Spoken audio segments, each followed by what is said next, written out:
Hi, I'm Beverly Chester, and I'm speaking today to the Bill and Melinda Gates Foundation as an epidemiologist studying maternal mortality rates in Afghanistan.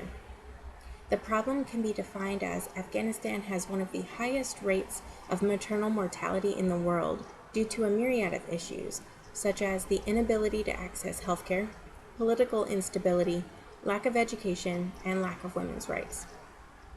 The loss of a mother is not simply the loss of life. Maternal death rates have a significant health outcome based on the individual family unit, society, and the economic development of the country. When a woman dies during childbirth, her infant then has a 75% chance of death as well, and her surviving children have higher risk of negative health outcomes. Most of the causes of maternal death in Afghanistan are completely preventable, so the cures and prevention techniques exist. We just need to bring them to Afghanistan and proliferate them. Solving the problems that lead to maternal death will better all of society. Issues such as poor nutrition, lack of hygiene, lack of education, and lack of women's rights. The social determinants of health that lead to high maternal death in Afghanistan are sex, age, remoteness, lack of education, and political instability. Being a female in Afghanistan means less education and fewer rights. Girls are often married young and pregnant young, often before the age of 18. Young pregnancies, rapid successive pregnancies, and multiple pregnancies lead to significant health outcomes. Remoteness is defined as the distance from a big city or basic healthcare resources like a city hospital. The further remote a community is, the higher the death rate. Lack of education is significant for both sexes, as sex education and reproductive health education are not made available, and political instability does not provide the opportunity for women's rights to be put into action. Applying the socio-ecological model, at the individual level, there is a desire for hospital birth over home birth, or at the very least, for a skilled birth attendant to be physically present at the birth. There's still a lack of knowledge about antenatal, prenatal, and postpartum health care. At the interpersonal level, there is a cultural belief that males should be present at all medical appointments and should make the decisions for the female. That cultural belief extends that females should be seen by female practitioners only, and lack of education for women means fewer female practitioners. At the organizational level, non-government organizations play a huge role in providing female medical staff.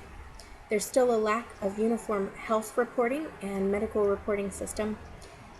In fact, even the data on maternal death rates is debated. Somewhere between 4 and 12 mothers out of every 1,000 die each year in Afghanistan.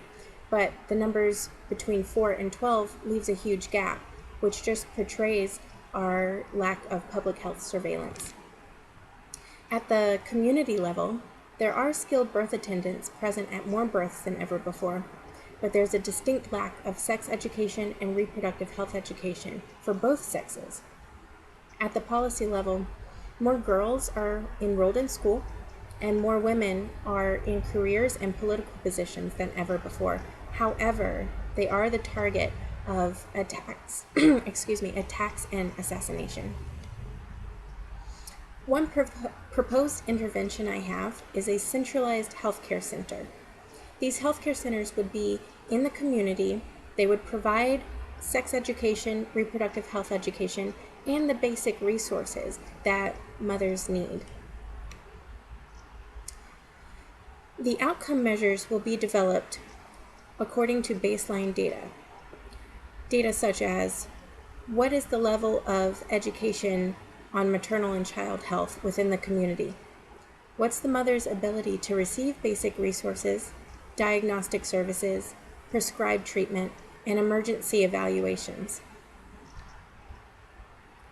A second intervention is a community assistance program, which has two parts. The first part would be an emergency transportation system, and the second part would be emergency communication system. For the first part, some mode of transportation would be made available for mothers to receive important prenatal care or emergency transport during a difficult labor. The communication portion would be some mode of communication for the family with a laboring mother to have communication with a skilled birth attendant if one is not made available to be physically present. The evaluation outcome of this program for the transportation portion would be based on what's the distance to the local hospital, what are the number of women who are successfully able to travel, and what are the number of women who are not successfully able to travel. The communication portion would be based on the number of skilled birth attendants available per pregnancy in the community and the number of women within reproductive age in the community. Successful criteria will include the number of community members who know about the program, use the program, and positive and negative aspects of the program. A final intervention idea I have is a long-term maternity care home. Basically, these homes would be centers within the community that provide safe environments, constant medical surveillance, and recovery centers for postpartum care. The baseline data for these programs will be the number of difficult pregnancies within a community, number of difficult labors, the number of the infant death rate, and the number of skilled birth attendants per pregnancy in a community. For all of these programs, baseline data will be collected and analyzed by a committee. The outcome measures will be decided for a 5-year time period.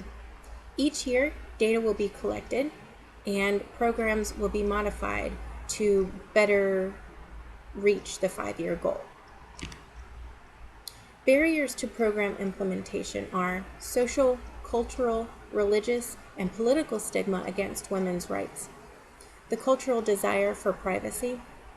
Collaboration with community would be required for successful intervention, political turmoil that creates an unsafe environment for medical staff, and the commitment from medical staff and skilled birth attendants would be required, as they should remain in a rural area.